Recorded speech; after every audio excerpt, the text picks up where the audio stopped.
Sir అవన్నీ చెప్పను, ఒకటైతే చెప్పనా. ఇప్పుడు లోకేష్ గారు పాదయాత్ర ఏంటని ఏం రైట్ ఉందని పాదయాత్ర చేయడానికి? ఆయన గెలిచిన ఎమ్మెల్యేనా, గెలిచిన ఎంపీనా? ఏం రైట్ ఉంది అంటే? చంద్రబాబు నాయుడు గారు కొడుకు కాబట్టి ఓడిపోయినా గెలిచినా నువ్వు ఎట్లా అయినా సరే పార్టీ మీ నాన్నగారిది కాబట్టి నువ్వు ఏదైనా చేస్తావా? ఏం త్యాగం చేసావు ఈ సమాజం కోసం, ఈ రాష్ట్రం కోసం? నువ్వు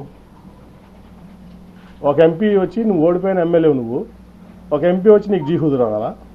గెలిచిన ఎంపీ, యాంటీవేవ్లో గెలిచిన ఎంపీ నీ యోగాలో నేను పాల్గొనాలా? ఎట్లా పాల్గొంటాను? ఏం ప్రోటోకాల్తో పాల్గొంటాను?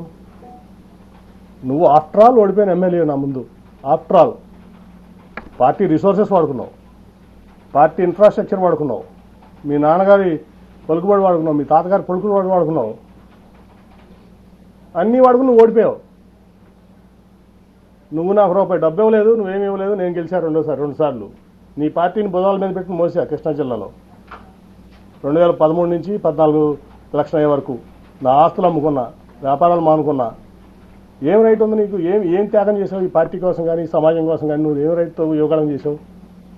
ఏం రైట్తో నువ్వు సీనియర్ని శాసిస్తున్నావు? ఏం రైట్ ఉందా నీకు? ఓ 10 సార్లు ఎమ్మెల్యే చేసావా? 10 సార్లు ఎంపీ చేసావా? ఏం ఆస్తి అమ్ముకున్నావు? నేను ఆస్తులు అమ్ముకున్నాను, 2,000 కోట్ల రూపాయల ఆస్తులు. నేను ఈ పార్టీ కోసం అనండి, నా ప్రజా జీవితం కోసం అనండి, నా వ్యాపారం ఆపుకున్నా. నువ్వు హెరిటేజ్ ఆపుకున్నావా?